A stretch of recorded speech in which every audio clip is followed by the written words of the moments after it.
Welcome, everybody. I'm Michelle Clays, head of Ross School. Very fortunate to be so.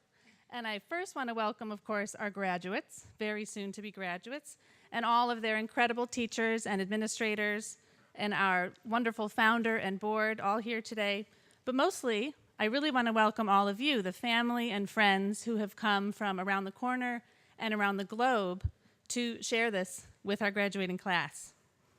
I want to thank you for your support and encouragement for all of them, all these many years, for investing so much in them, and for allowing them the opportunity to be here with us at Ross School. Maybe they'd even like to thank you themselves.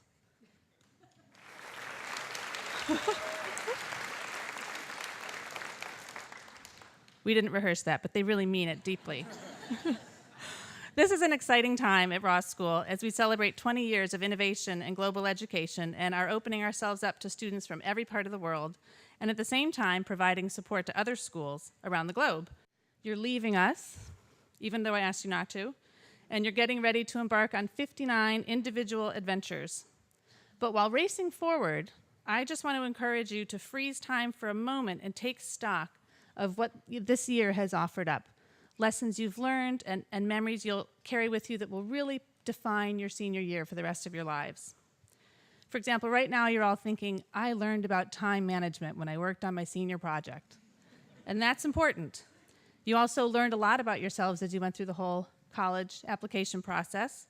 And I hope you'll remember all the special events here at school, your beautiful prom and your terrific senior prank day. You made both of them very successful. Thank you for putting everything back. But I would encourage you also to remember this moment in time.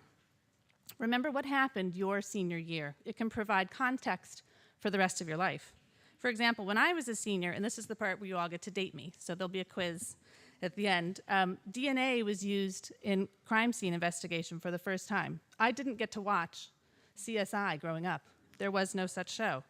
And the use of DNA was an incredible turning point in the criminal justice system because so many lives have been changed by our ability to link or not link somebody to a crime scene. Another event I remember vividly is the horrifying explosion and disintegration of a space shuttle, the Space Shuttle Challenger, just after it had launched. This year, in your senior year, you witnessed the last space shuttle launch, basically the end of an era in space exploration and the opportunity for us to launch into the next.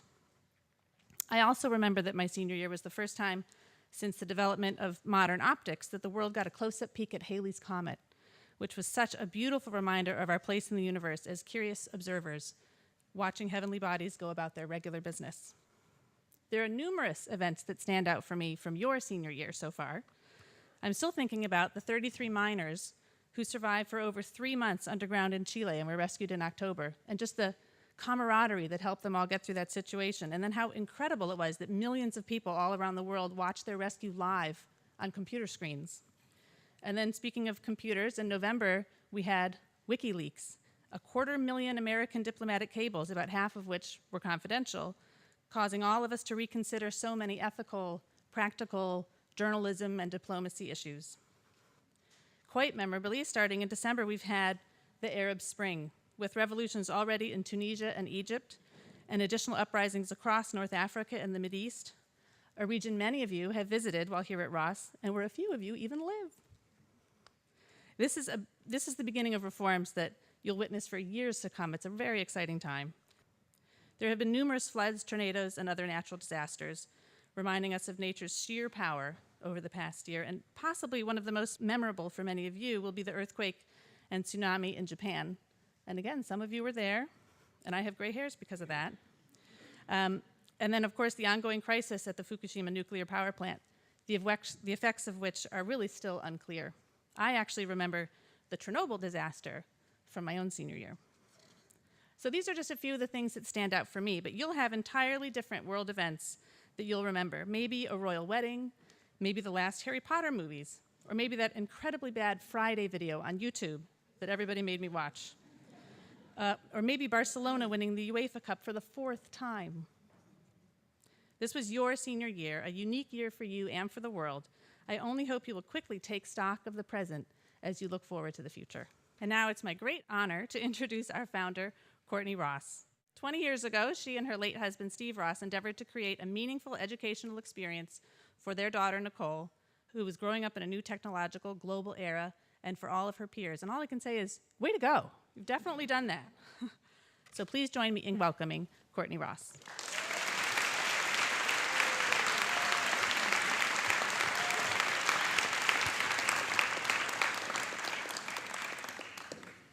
Thank you, and good afternoon.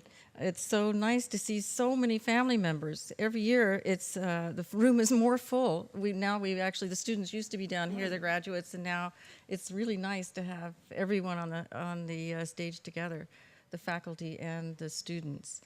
And I want to say before I start, because I think it's always important to acknowledge the cultivators and nurturers that have developed and supported these wonderful students, and that is our Ross School faculty, our lifeblood. Stand up.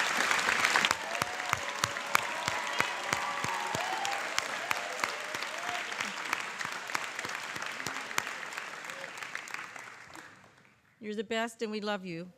It is my honor to stand here today before the illustrious graduating class of, sorry if I turn my back to you, sorry, 2011. As the 11th Ross class to graduate, you are the largest class in the history of Ross School.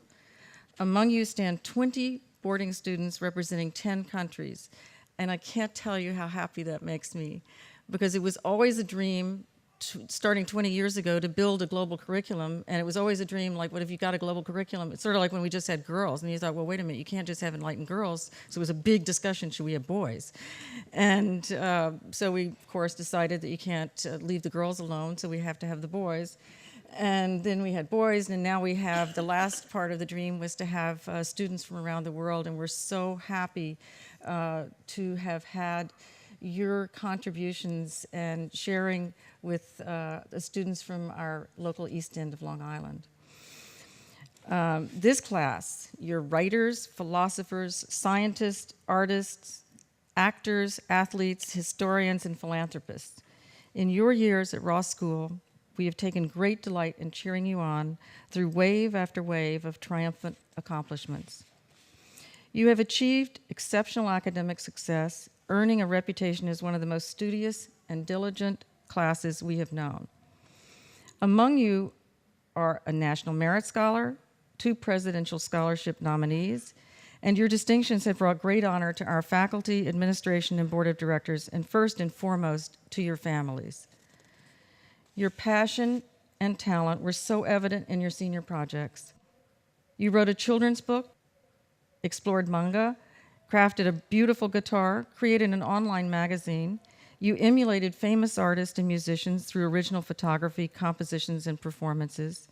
You immersed yourself in deep contemplation of existentialism, Judgment Day, Greek mythology, dreams, and the effect of ocean acidification on marine life. Now that's what I call diverse. You even prepared and ate a variety of insects. You investigated, that sounds familiar to my childhood, you investigated the morals and ethics of military leaders.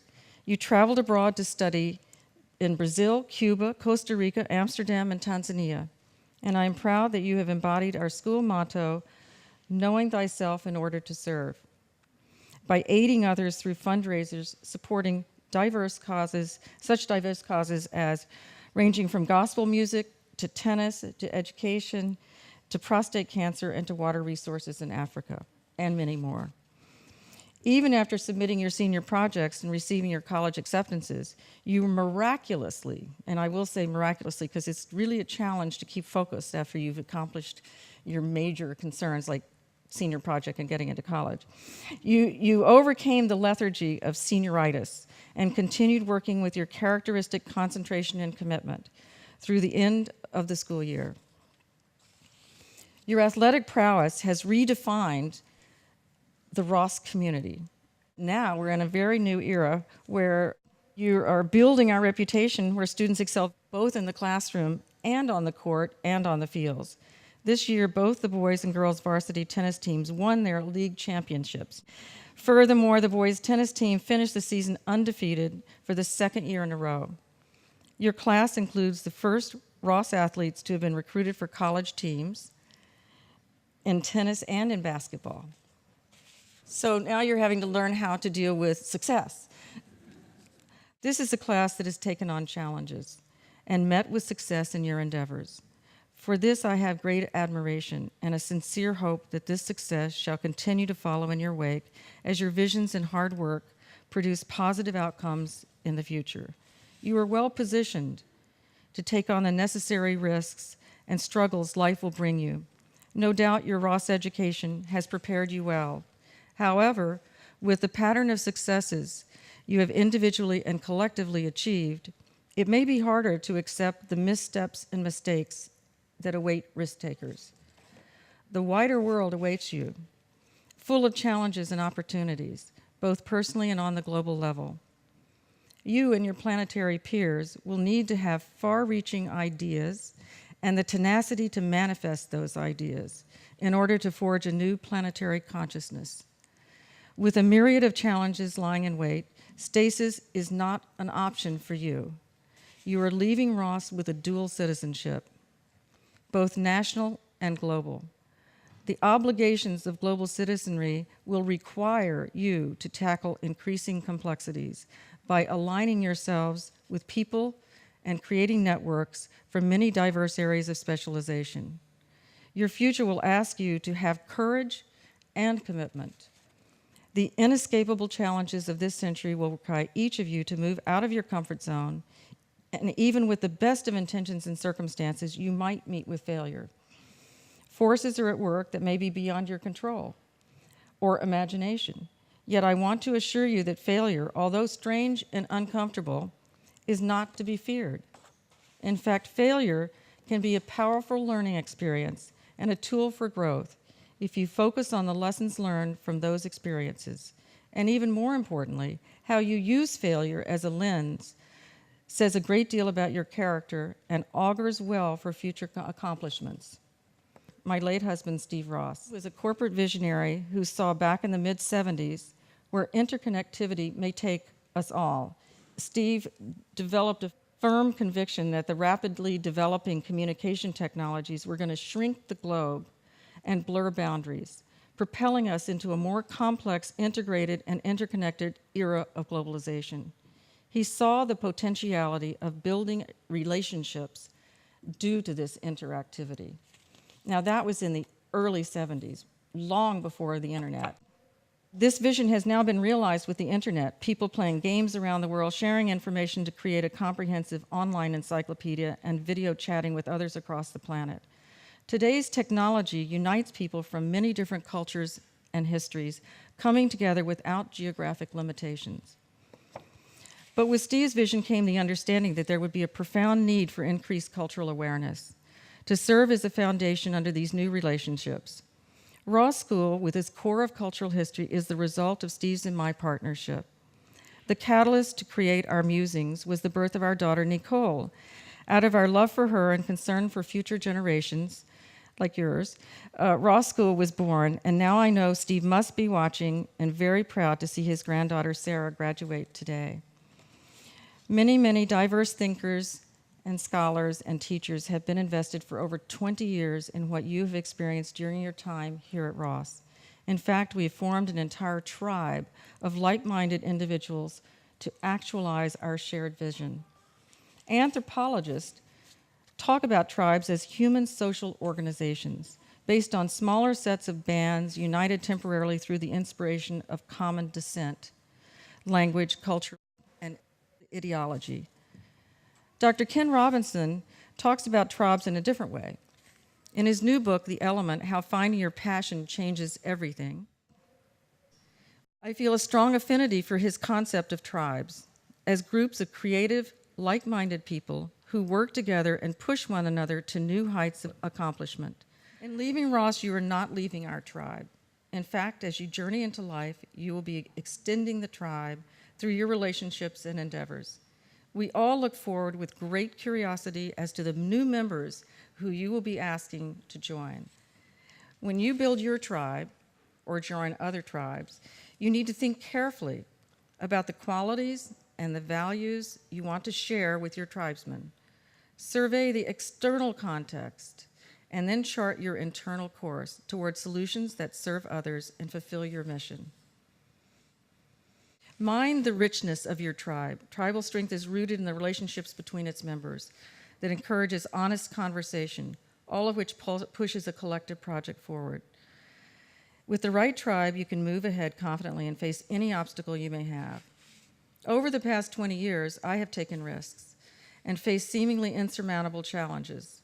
I've also known the incredible triumph that comes from watching a great dream take flight, just as I'm watching you today. I could not have accomplished anything without the support and contributions of so many members of our community, and I'm grateful for the opportunity to have worked with such committed and inspirational people. The Ross School class of 2011 has been blessed with successes, be it academic, athletic, artistic, or altruistic. Now, as you enter the next leg of your life's journey, I want you to know, to learn from my experience, that sometimes success may elude you, but you should not be discouraged. Just get up, buck up, and dust yourself off and get back on your horse. Please remember the words of the great Winston Churchill: success is not final. Failure is not fatal. It is the courage to continue that counts. Godspeed. I wish you joy, happiness, and success. We love you, and we at Ross will always be here for you whenever you need us. Thank you.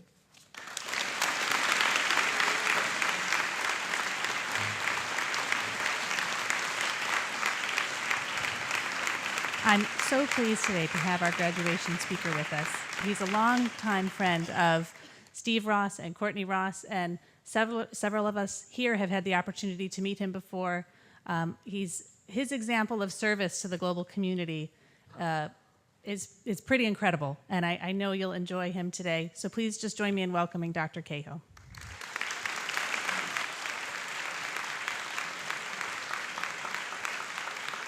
First of all, thank you for inviting me to share in your day of joy.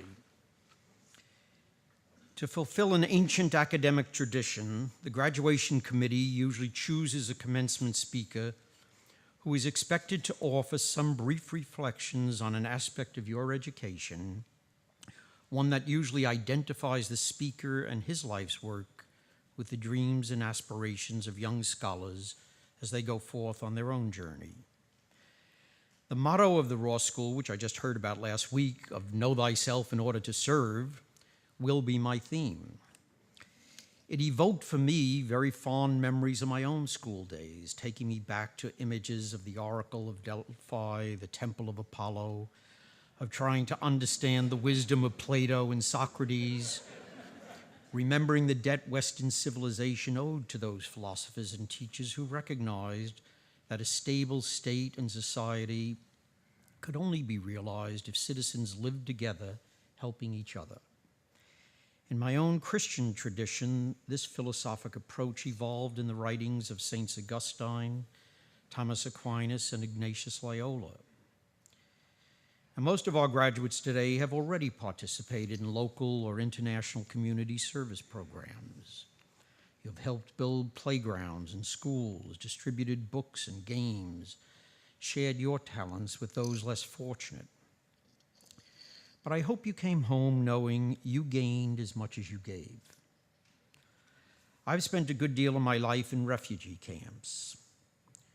In the most sordid situations, I have always felt inordinately humbled to see, often with amazement, always with admiration, the courage and resiliency of the downtrodden, those who seem to have been totally overwhelmed, but then, like the phoenix, rise again from the ashes.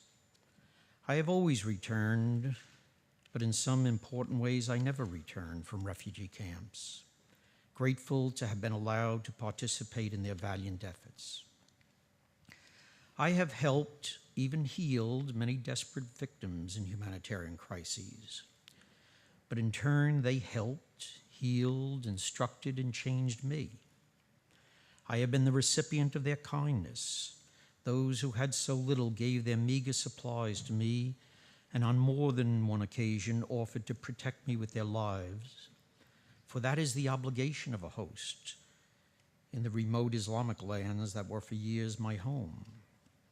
I learned about the values of clan loyalty and family love around campfires in the deserts of Somalia and Sudan, with elders who were guided by values as noble as our Judeo-Christian traditions. My outlook and my hopes for you are influenced by them. I have been caught behind the lines in armed conflicts and seen senseless slaughter from Beirut to Managua and all across the scarred landscape of modern Africa.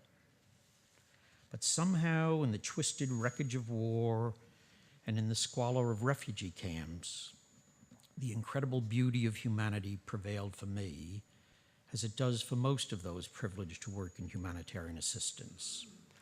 It is that perspective that sustains us on what otherwise might seem like a journey through hell on earth.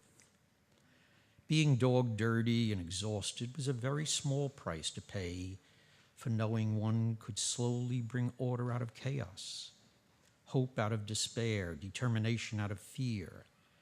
These were the incalculable, almost indescribable rewards. It takes time to refocus the romance of youth into reflective, lasting programs in humanitarian crises, to change the passion of love into healing projects. One learned from errors and failures and then struggled ahead with more hard work. As Samuel Beckett once wrote, we try again, we fail again, but then we fail better. The third time's a little better. Each of you must find your own way, hone your own tools as you continue the incredible journey of life, a trek on which you will find beauty and companionship and joy, where the initial impression may seem like only blood and sweat and tears. That at least has been my experience. I share it with you, the Ross School class of 2011, as part of the celebration of your graduation day. I hope that my words will resonate with your own dreams and goals. Maybe my tales will broaden your horizons and even help you in love, for that is what drives us onwards. Love ultimately is all that matters. It is the substance and cement that binds us together. Verities do not change with continents. They're the same in America or Africa, Latin America or Asia. There will be shoals to navigate, but your education has given you the map. You know where the false temptations lead, and if you're very lucky, as I was, someone will help guide the way. You can get there. Don't allow yourself to be fenced in by the futile concerns of security or fear or despair. One way or the other, it's time to go for it. Congratulations and Godspeed on your journey.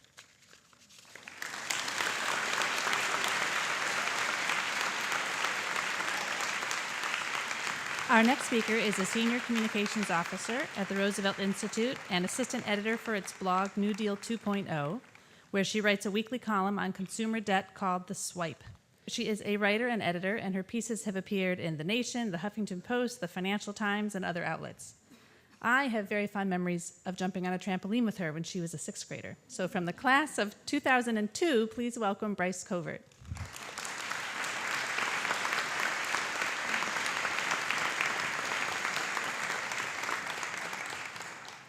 Good afternoon, and congratulations to all of you.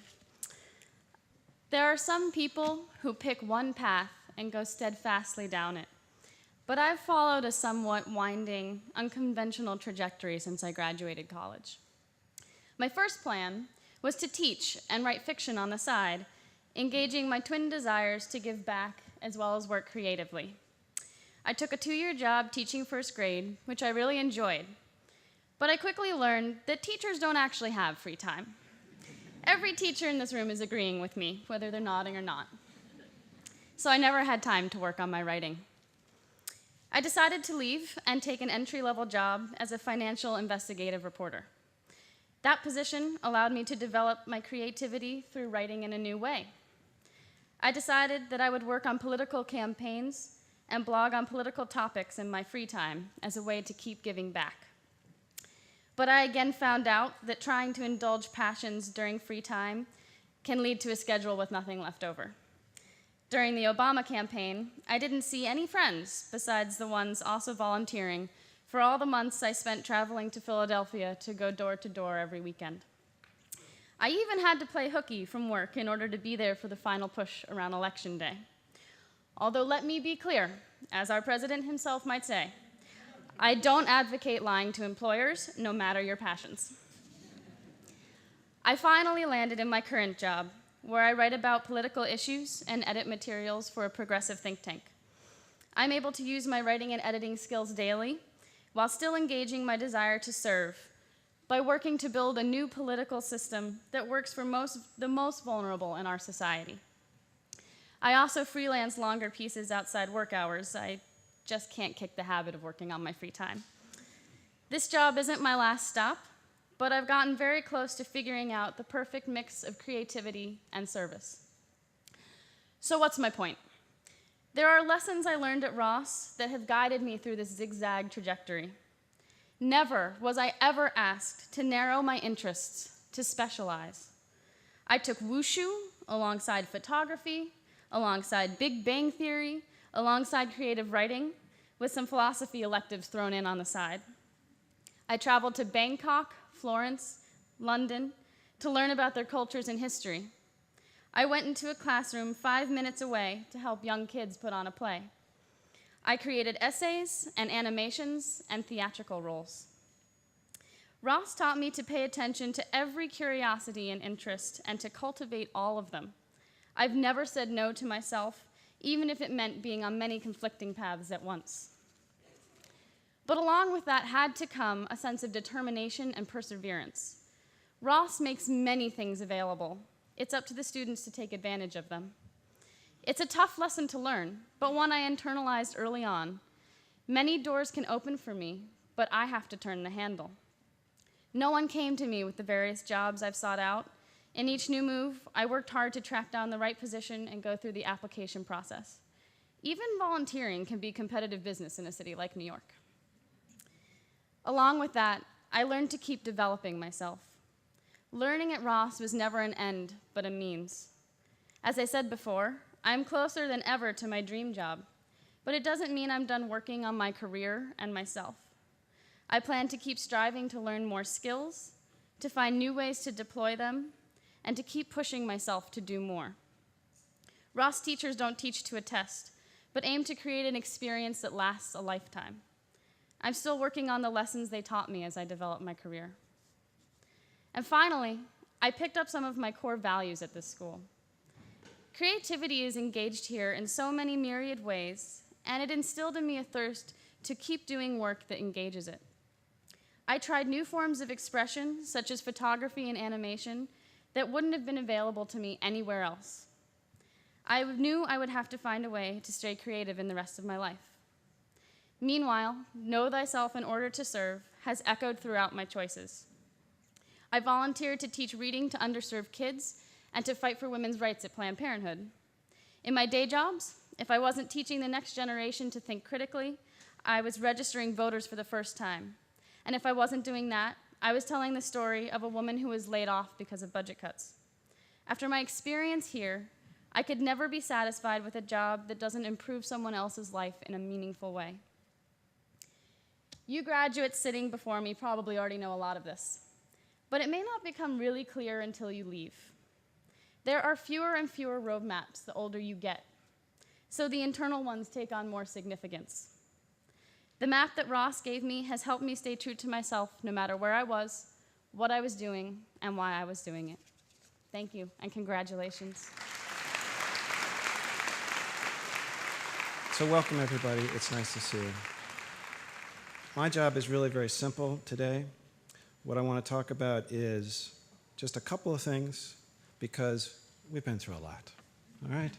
There are a couple of mantras, and what I liked coming back was that the same themes keep coming up, all right? One of them is this, all right? As graduates, one, I believe everybody has a gift. Everybody is gifted. And your job while here was to keep looking for it and finding it. Part of that is passion, but definitely gift. I do not want you to stop doing that, all right? Your next thing is you're going to move on to another academic institution. Do not stop taking risks. You've heard the word risk. You've heard a couple of these words a couple of times. For me, it's a very personal thing, all right? You have a gift. You cannot forget that. You must not stop risking academically. Take another language. Look around. Use the role models that are the international students here. Look what they're doing to come here to learn the English, to work with you. You do the same, all right? Find that language, find those people. Make an attempt to make a difference. Bryce just did a lovely job of defining how she's done that. And those are important mantras for all of us. They've been here since the beginning of the school. Now, it is my distinct pleasure to introduce Noah Engel.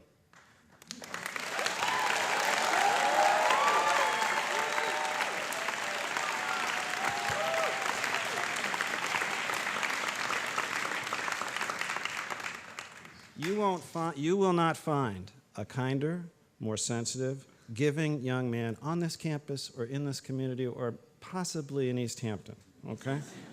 All right? He's a senior class representative and a gifted performing artist of some renown in this area. I give you Noah.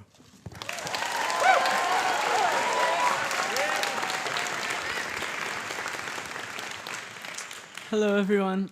Welcome to the graduation of the class of 2011 here at Ross School. Thank you all for coming. I'd like to just take a moment to say what an incredible and unique place Ross School is. I've had an amazing 4 years here, and I want to say thank you to all my teachers, the staff, the administration, my fellow students, and especially Courtney Sale Ross for creating this exciting, nurturing, and inspiring environment. The opportunities that we are presented here are really special, and I know that we're all very grateful to have been a part of such an amazing place. So thank you.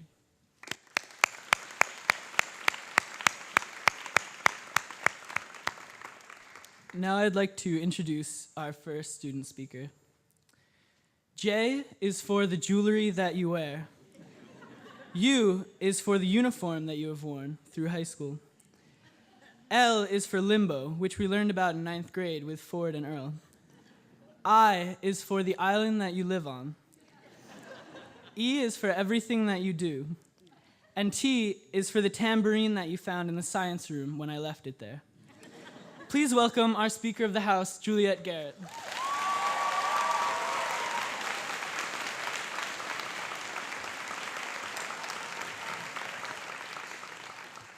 Hi, everyone.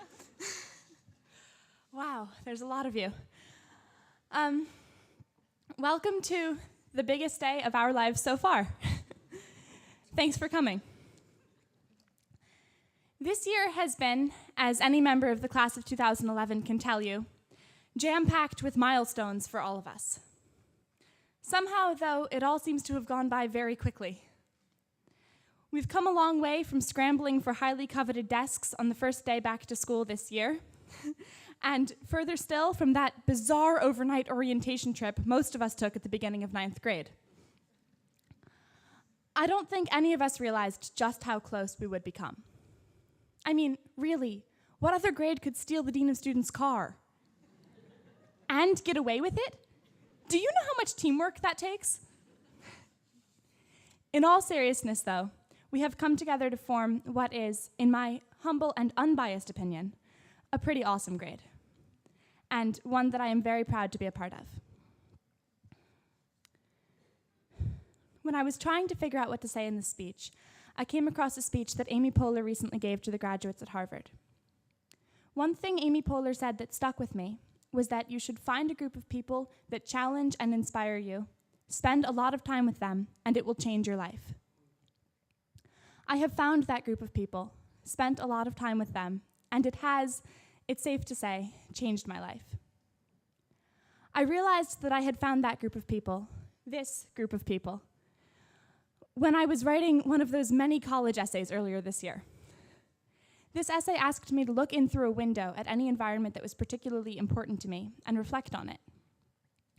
As is the case with most of these things, this was supposed to shed some light on my innermost character and reveal my deepest, darkest secrets and all of that fun stuff. I had no idea what to say or where to begin. Then I thought about environments that were important to me. I thought about the places I spend most of my time and the people closest to me. I thought about the places I feel safe and the places I call home. I thought about where I'd want to come back to in a year and what windows I'd miss looking through. I knew I'd miss my house and my family and home in the conventional sense of the word. But what surprised me as I was thinking about windows and environments was just how much I would really miss Ross. I would miss sitting at my desk working on my senior project, surrounded by friends working on their senior projects. And I'd miss all of us helping each other procrastinate when we'd just done too much work. I would miss walking down the path and knowing everybody by name. I would miss my teachers and my friends, and I realized I already missed some of them. People who'd left or graduated, or I just never saw anymore because they were always in the high school building. Ford and Earl. But what I would miss most of all, I realized, was the support network of people that really is the Ross School. I'd miss knowing that I had these people, wonderful people, people who challenged and inspired me to fall back on, to ask for help and advice when I needed it, to give help and advice when I could. Amy Poehler also said in her speech that you can't do it alone. And I think that is so right. I relied on my friends, my teachers, and certainly my parents so much during the entire senior project meets college application rigmarole of a process that we all had to go through to get here today. I think we all did. None of us could have done it alone. Except maybe Ryan Anderson. But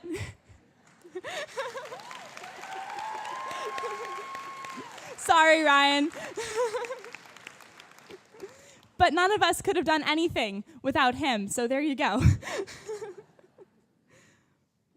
I ended up writing that college essay about looking in through a window into the senior building at the desks and seeing my friends and I working.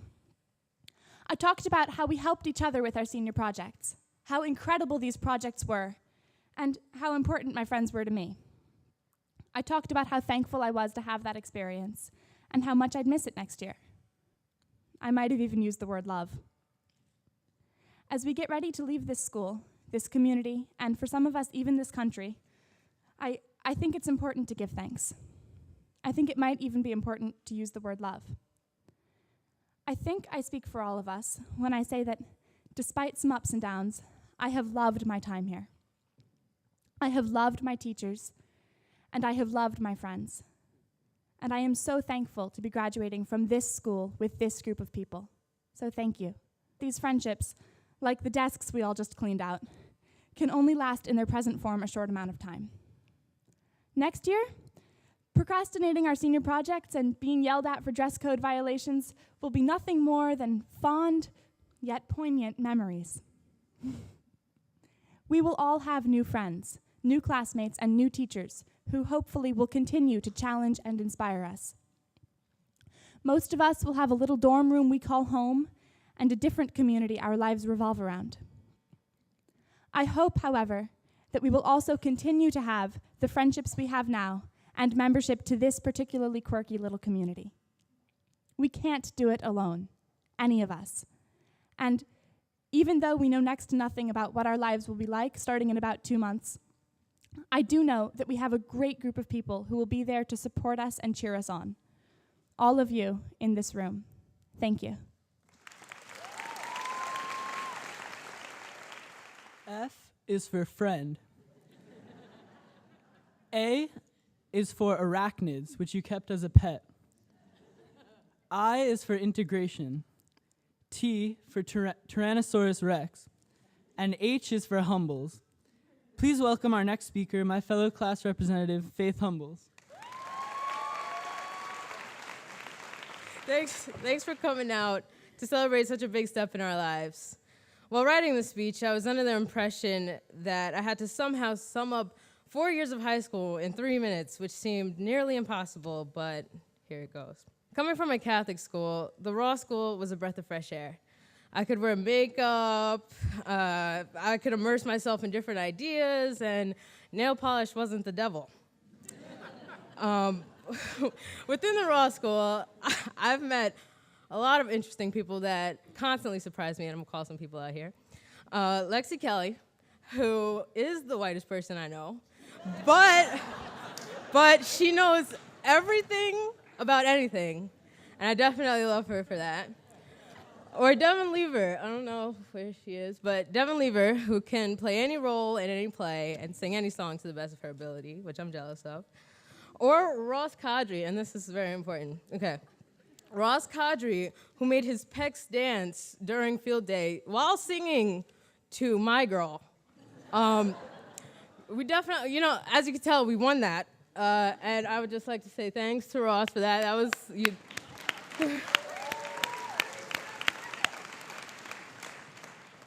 In the school, I've gotten a chance to learn about the whole world in an organized yet challenging spiral curriculum that makes this school unique in itself. I've learned about the Renaissance, to existentialism, to Nazi Germany, to the civil rights movement, and everything up to date.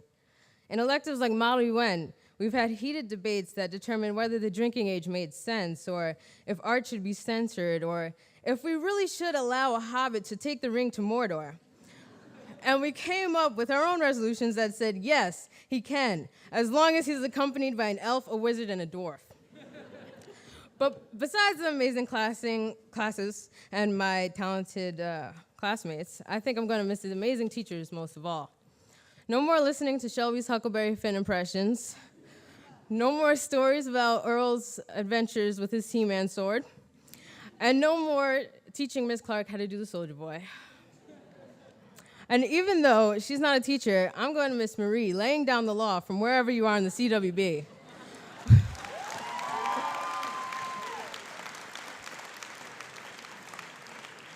Whether you're a student or an adult.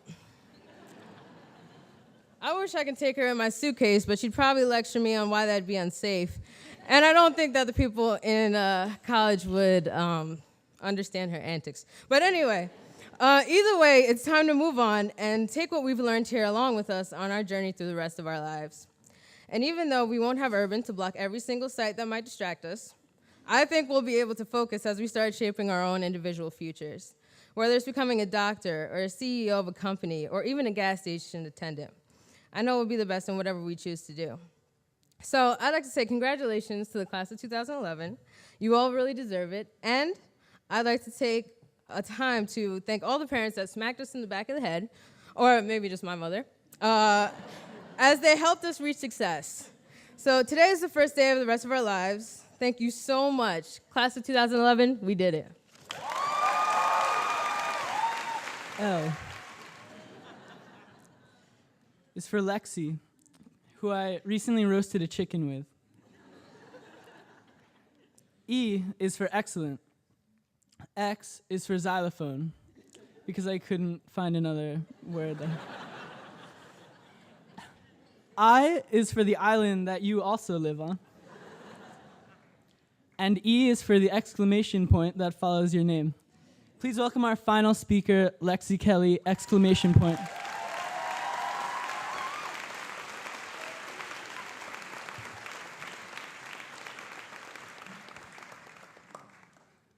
Thank you, Noah. This is nice. I like this. Teachers, administrators, trustees, founder, family, friends, and graduates. Thank you all for being here today. I'm so incredibly honored to stand before you now. And the fact that I'm actually speaking here in front of you all sort of blows my mind, because if you look at the numbers, I really haven't been here all that long. May 30th, 2011, I just figured this out, marked my 1.5-year anniversary as a Ross student. I'm graduating today, but I sort of just got here. Coming to Ross has been one of the great whirlwind adventures of my life, and I could spend hours describing some of the adventures that I had here in great detail, but that would be neither timely nor appropriate.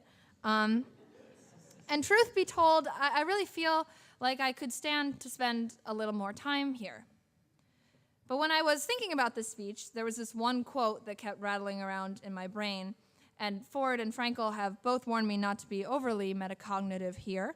But I just have to acknowledge that every good graduation speech needs a quote, and I guess this is the one that I choose.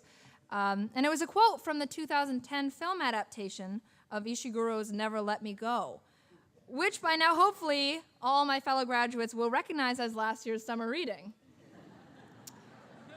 Please, nod or something. And I'm not sure who wrote this line because I don't think it was in the book, but it's Kathy H. who speaks it at the very end, and she says, "We all complete. Maybe none of us really understand what we've lived through or feel we've had enough time." And I think that's true. I mean, does anybody understand what really happened to them at Ross? Does anyone understand the way Jay Cohen turned our sports program around this year? Does anyone involved in the theater department understand how the plays always managed to come together at the end, that last second, or that poignantly sort of melancholic feeling they get when they're waiting in the wings to go on and do the final performance, listening to Gerard's speech and knowing that this is the last time they'll hear it? Has anybody figured out why they're going to miss Marie so much in spite of the endless slipper dramas? And can anyone explain to me how we stole Russell's car on senior prank day? Because I really don't understand how that happened. But I guess the point is, as excited as I know we all are to be moving on, I don't think I'm the only one who thinks it's happening awfully quickly. Today, all the planning and preparation of the past months becomes real. And I'm standing here watching the class of 2011 collectively realize that we have reached not a finish line, but a bifurcation.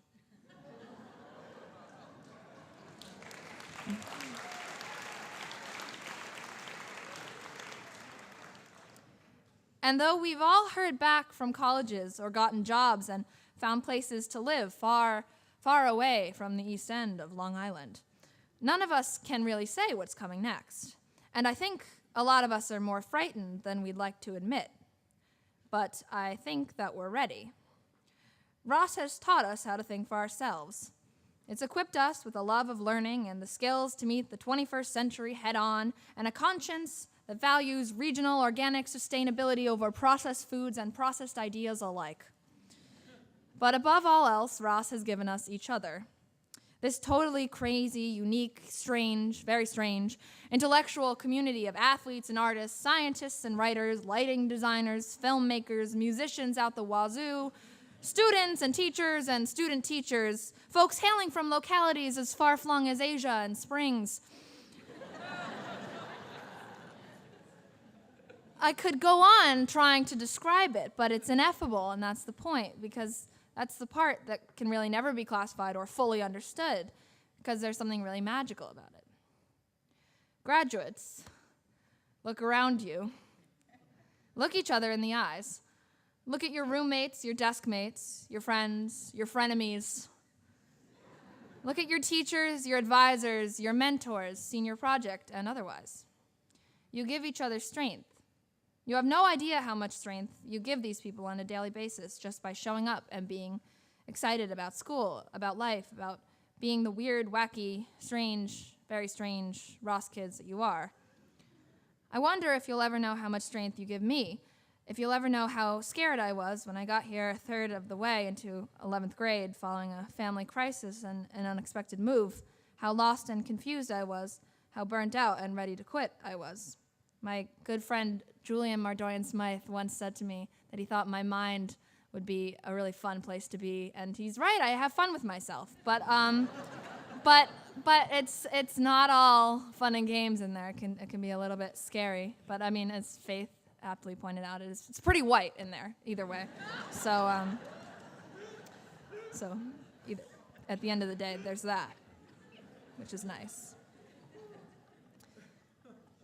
But by all accounts, I shouldn't be up here giving this speech to a graduating class I never thought I'd know, in a school building the likes of which I never dreamed I'd see. I don't quite understand how it all happened, but all signs point to you guys.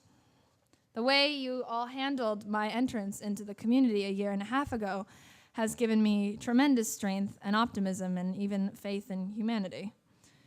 Because of you, I'm ready for this bifurcation. I mean, think about how we all got here today, how much we've handled together in the past 4 years, the storms we've weathered, the demons we've vanquished. If I had more time, I'd launch into an extended Buffy the Vampire Slayer metaphor here, because that's really the kind of thing I'm best at. But I don't really have the time, and so I just ask you to never forget what happened to us here, even if you don't quite understand it, because it's all important to the story of who we are, and that makes it part of the human story. It's big history, people. This is it. We're about to move out into that big, crazy, complex, dynamical world. And though some of us might wish to go back, the spiral continues to unfurl, fearless and forward-thinking as ever, poised towards the future. We're done with high school. We survived, and we did it together. Chances are this is the last time we'll all be here under one roof, but we'll never forget how it felt. We may not fully understand how or why everything had to come to be this way, but we'll never forget what it meant deep down to be a member of this community and to beat our personal odds because we're linked by that great chain of platonic love that binds every man, woman, and child who is open to the possibility. I know we've heard a lot about love today, but I think that's just a testament to how important it is, really. And I don't know much about the world that we're stepping into, other than what I've learned from Mr. Shade and Mr. French, which is actually mostly bad, which is sort of involves the fact that the ice caps are melting and the job market is crashing, and the neoliberal globalizers are devouring what's left of humanity. In short, it doesn't look good. And I don't quite know how to fight it, but I'll be damned if that love is not involved somehow. And standing up here, looking at my friends and countrymen, Romans, the sheer volume of people who have turned out to see them graduate today, I've got a feeling that love is going to be a pretty key element in the struggle to make it through and to make things better. As Ross graduates, we're heading out with a lot under our belt, a greater understanding of the patterns of history than most, a penchant for going green, maybe even an inexplicable knack for Egyptian multiplication. But we're also heading out knowing how to really love and how to be loved, and therein lies our real advantage. Thank you.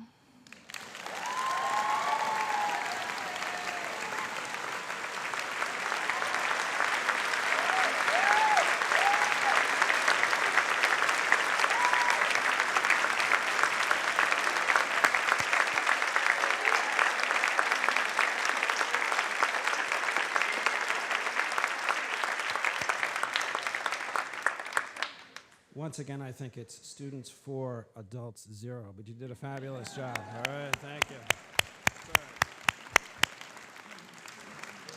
Okay, now we're about to start the special awards, and I'd like to ask Courtney Sale Ross to present the Courtney Ross Award for Teaching Excellence.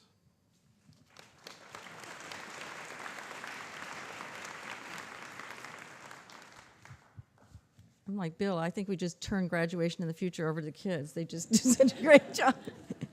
If this was the dream, and it was, we should all be really proud. I think it's just amazing. This is always a tough award, because look at this faculty. How do you pick one person?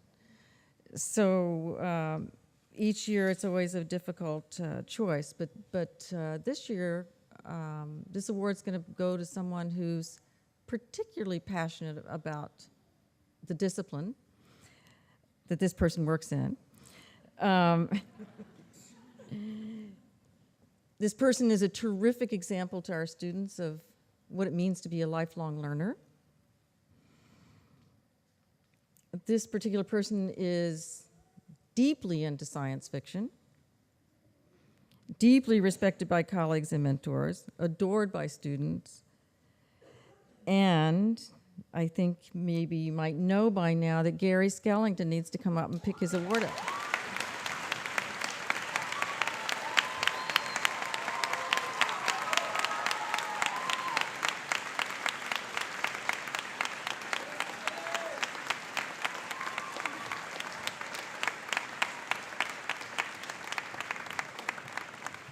I just want to say, yes, Egyptian multiplication does rock. All right.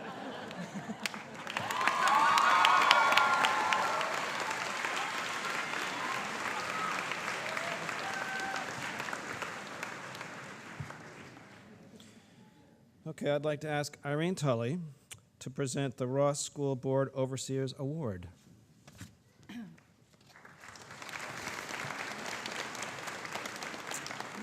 And our award goes to a senior who demonstrates outstanding leadership qualities. J is for it's Juliet Garrett.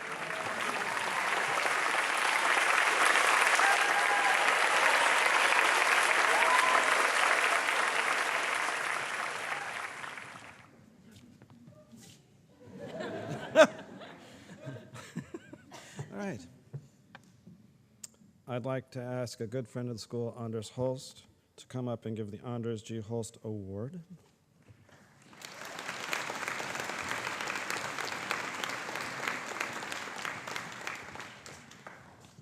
Hello. The idea behind this award is to honor a student who has shown courage by venturing out far away from the comfort zone, exploring complicated subject matters while putting oneself at risk. And this year's recipient has a very interesting body of work behind her. It's very moving, it's fun, and I'd like you to join me in congratulating Lexi Kelly.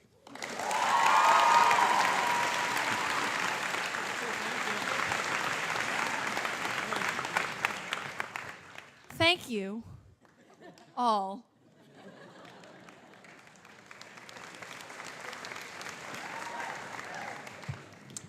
Okay, I'd like to ask Patty Silver to present the Patty Silver Award.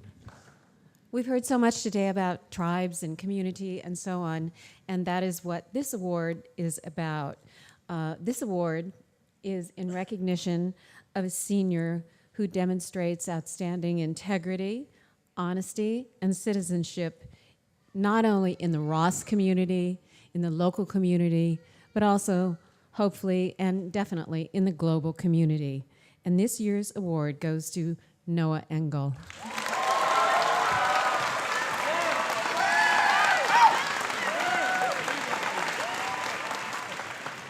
So I wasn't wrong about Noah, all right? Okay, that's good. All right, now I'd like to ask Courtney Sale Ross to present the Stephen J. Ross Award. The Stephen J. Ross Award is for humanitarian contributions, although the recipient of this award today, I think, is a person who encompasses many more things in addition to that. He is a top student at Ross School in advanced courses. He is handsome. Doesn't hurt. Motivated and intense. He was a born leader, generous of spirit, resourceful and talented, avid sailor. He has strong technical ability and has volunteered endless hours for others, including setting up a scientific weather station on campus that uploaded to a website. Last year, Ryan converted the Ross School $1,200, this is my story of my life, 1,200-gallon fish tank into a saltwater ecosystem. He designed and built the filtration system and stocked the tank with local species that he caught himself. I was so happy when I heard this story, because that when I put that fish tank in there, that was kind of the dream, and it kind of just remained there without attention until Ryan took it over. He plays clarinet in our jazz ensemble and is also a classic pianist, having completed all 6 levels of the New York State Music Assessment. This is what I mean, it's a little more comprehensive. He is a student most thanked by seniors because he is such a tremendous help to everyone all the time. Come on up, Ryan Anderson.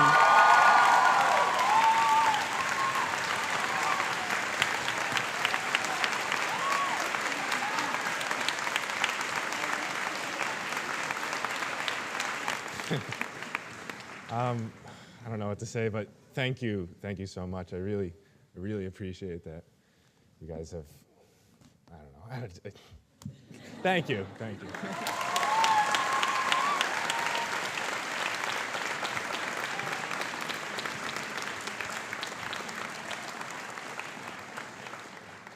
Okay, fortunately in graduations, we save the best for last. So what I'd like to do now is ask the graduates to rise and proceed out of the hall like we practiced yesterday.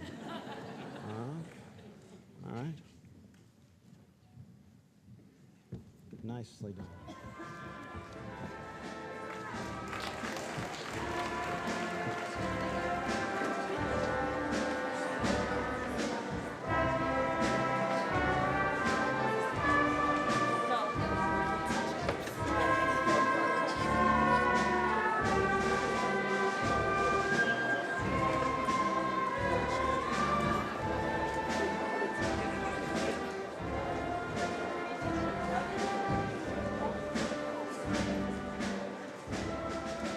On behalf of the Board of Trustees and the Board of Overseers, the administration, and the faculty, I now pronounce you graduated.